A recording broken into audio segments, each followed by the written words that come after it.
Shalom, shalom, shalom. Bienvenue à notre émission à Subuinaïsou.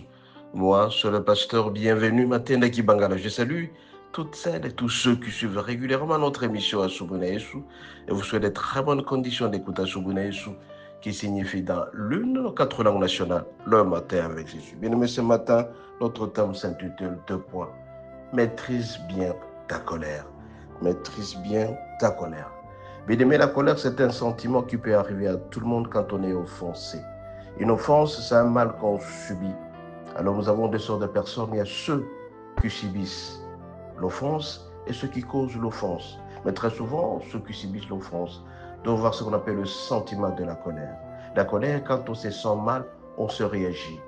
D'autres personnes peuvent réagir en parlant, d'autres par contre peuvent agir en agissant directement, en prenant quelque chose pour pouvoir tuer. Ça s'appelle colère. Mais ce matin, je vais te dire, mon bien-aimé, devant le sentiment de la colère, tu dois avoir de la maîtrise. Nous allons lire à cet effet Proverbe 19, verset 19. Il est dit ceci, nous lisons au nom de Jésus.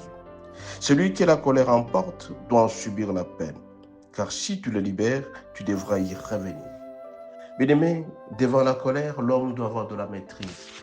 Nous avons dit tout à l'heure que la colère, c'est un sentiment qui arrive à tout le monde quand on est offensé. Quand on se sent offensé, à un certain moment, on a tendance à réagir. D'autres personnes sont introverties, par contre, d'autres sont extraverties. Devant la colère, on peut prendre n'importe quoi pour pouvoir tuer, pour faire du mal à quelqu'un. Et ce matin, je vais te dire, à travers Galates 5, verset 22, tu dois avoir la maîtrise de toi-même.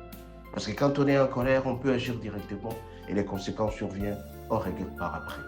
Dans le foyer, la colère peut arriver, savoir se maîtriser.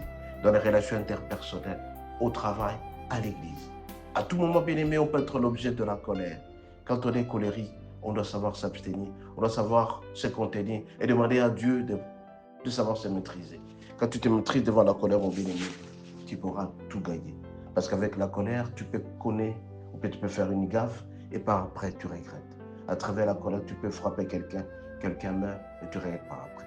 Tu peux frapper quelqu'un, tu lui casses les dents et puis tu commences à regretter par après. Ou peut tu peux faire des actes que tu peux regretter par après. Combien de fois certaines femmes ont commis tout simplement l'impudicité parce que son mari a commis l'impudicité, il fait la même chose. Et par après, c'est la colère qui arrive. Et par après, c'est son de rebond qui arrive. Faites attention à la colère, mon bien-aimé.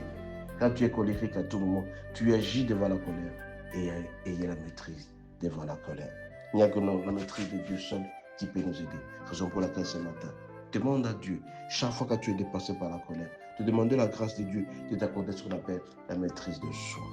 Quelqu'un qui se maîtrise ne sait pas agir directement. Il doit être introverti et demande à Dieu, Seigneur, aide-moi à pouvoir me maîtriser devant telle ou telle situation. Quand la femme parle à un certain moment, on a tendance à frapper. Et si tu es un homme, demande à Dieu de t'accorder la maîtrise de soi.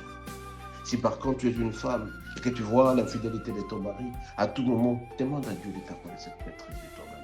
Très souvent, c'est devant la colère, c'est devant l'offense qu'on est colérique. On agit quand on est offensé. On agit quand on se sent mal. On agit quand on se sent blessé. Alors si on agit directement et par après on regrette ce qu'on a posé, demandons à Dieu de pouvoir le garder. Celui que la colère emporte doit en subir la peine. Quand tu te laisses dominer par la colère, tu peux faire du mal et par après tu regrettes. Alors fais attention à ta colère. Combien de fois les hommes sont morts parce que tout simplement quelqu'un a été colérique, il a tué. Combien de fois on a perdu un bras parce qu'on a été colérique. Combien de fois on a perdu l'un de ses proches. Donc faisons attention à la colère. Faisons attention à la colère. C'est pour nous demander à Dieu d'être dominé par le Saint-Esprit. Et que le Saint-Esprit soit qui peut nous aider à dominer la colère. Que cet esprit peut nous aider devant telle situation. Peut-on agir ou pas? On a de la maîtrise de soi devant la colère. Dieu seul peut nous aider. Bien aimé. Celui qui la colère emporte doit suivre la paix. Si tu te laisses emporter par le sentiment de la colère, tu peux regretter tes actes par après. Raison pour laquelle faisons attention à notre manière d'agir. Soyons responsables devant nos actes. Si quelqu'un nous provoque, il faut le répondre. Si quelqu'un nous fait du mal, il faut le répondre. N'agissons pas devant la colère. Vous savez, dans la colère, on regrette ce que nous avons fait. C'est mauvais. À travers l'émission sur les autres, si nous demandons d'avoir la maîtrise de nous. Ne vous laissez pas emporter par la colère, parce qu'on va toujours regretter. Là, pour la poser sur la mesure de la colère, on le regrette toujours. Demandons à notre Dieu la maîtrise de nous nous aider. Nous allons devant ta colère. Nous allons faire avec Dieu. La maîtrise de vrai qu'il est difficile.